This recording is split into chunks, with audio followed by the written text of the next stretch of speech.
Okay, class, so good day. We are on lesson 2 of Introduction to Technopreneurship.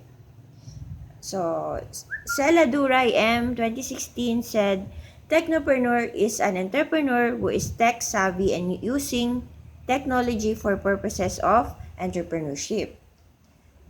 So, our hope outcome-based learning objectives is at the end of the lesson, you, my students, will be able to define and discuss technopreneurship, recognize a technopreneur, explain the etymology of technopreneurship, compare a technopreneur and an entrepreneur, establish the relationship of technology and entrepreneurship.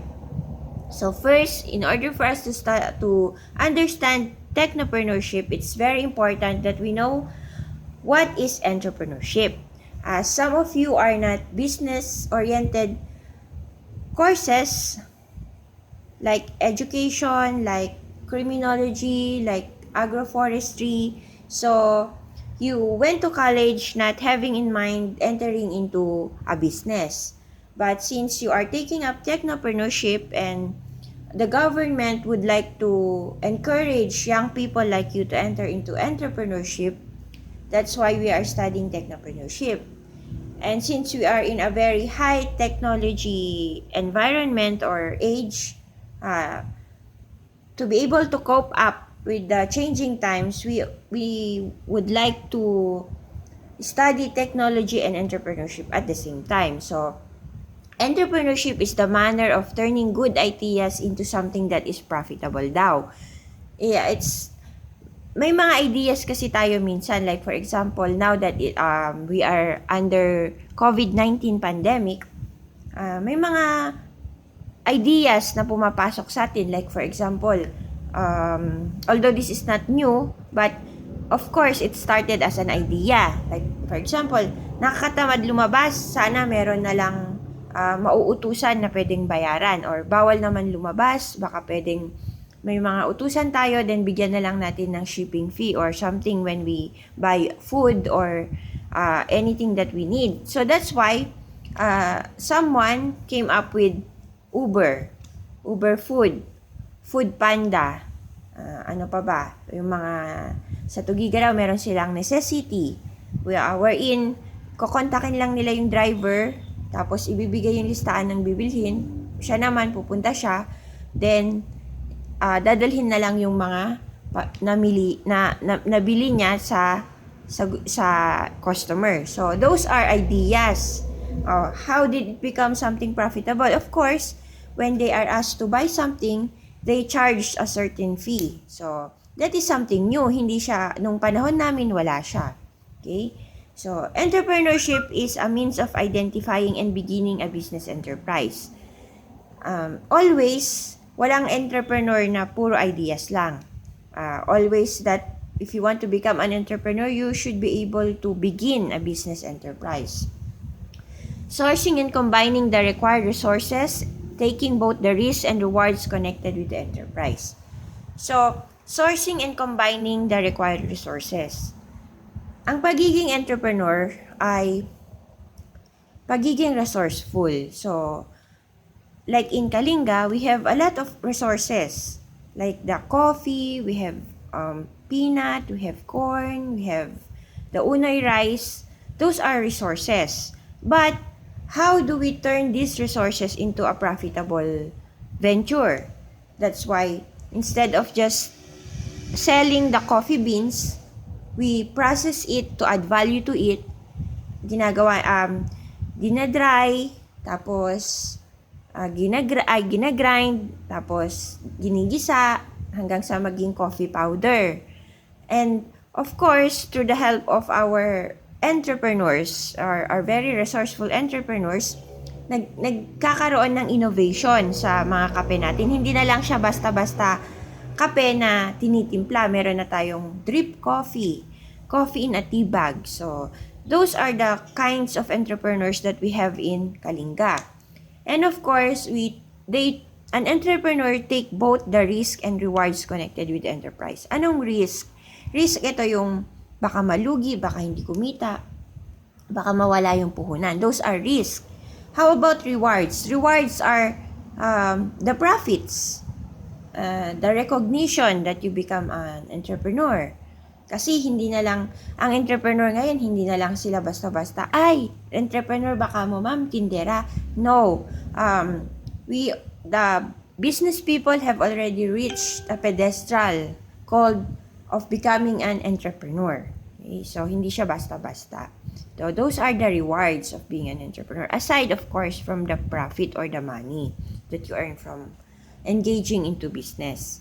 Okay, so, we're done with entrepreneurship. Let's go to technopreneurship.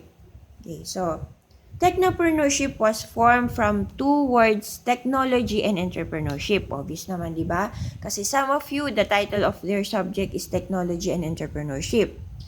The initial application of the term technopreneurship was in 1987. So, 2 years after ko may panganak, tsaka pa lang nagkaroon ng salitang technopreneurship.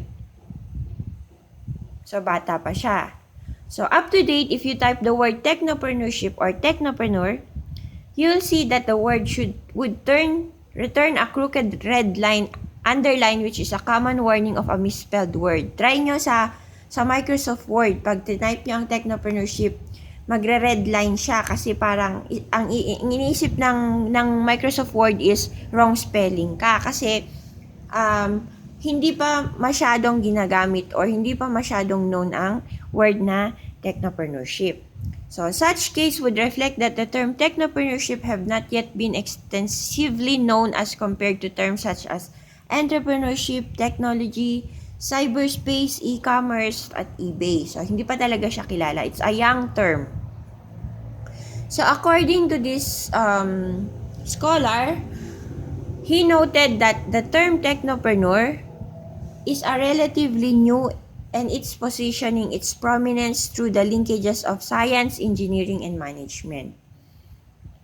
It's a job description which has unfolded through the realization that the knowledge of entrepreneurship is insufficient with the absence of a sound grounding of technological-related substance. Sino ba ngayon ang hindi nangangailangan ng technology? Kung dati okay lang na hindi smartphone ang cellphone mo sa pag-aaral, ngayon parang it's very hard to study pag hindi na smartphone ang gamit mo kasi halos lahat na ngayon is online.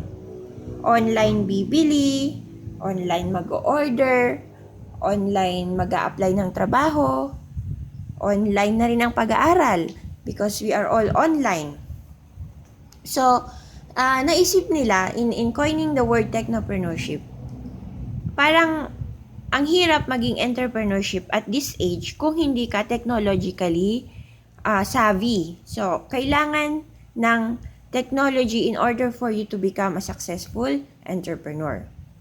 So, but some would still favor calling themselves online entrepreneurs, internet entrepreneurs, and their ventures as online selling, e-commerce, online trading, or just entrepreneurship. So, hindi pa rin yung mga nag-online sellers, yung mga may inventions na or innovations sa isang product, sometimes they do not call themselves technopreneurs. Still, they would like to be called entrepreneurs. Like for example, yung sinabi ko, whoever invented or introduced drip coffee in our Kalinga coffee is considering still himself or herself an entrepreneur. Bihira pa lang natin marinig na, ay si ganyan, technopreneur siya. Okay, so they are most commonly known as entrepreneurs. In fact, as of this writing, the word technopreneurship is not yet even incorporated in the dictionary.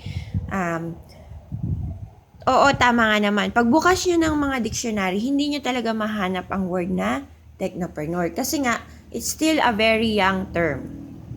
Okay? So, Salvarani 2015 stated that technopreneurship is a simple entrepreneurship in a technology-intensive context. So, simple lang talaga siya. It's still entrepreneurship. You still require the traits of becoming an entrepreneur. You still have to risk in order to gain rewards. You still have to sell. You still have to market.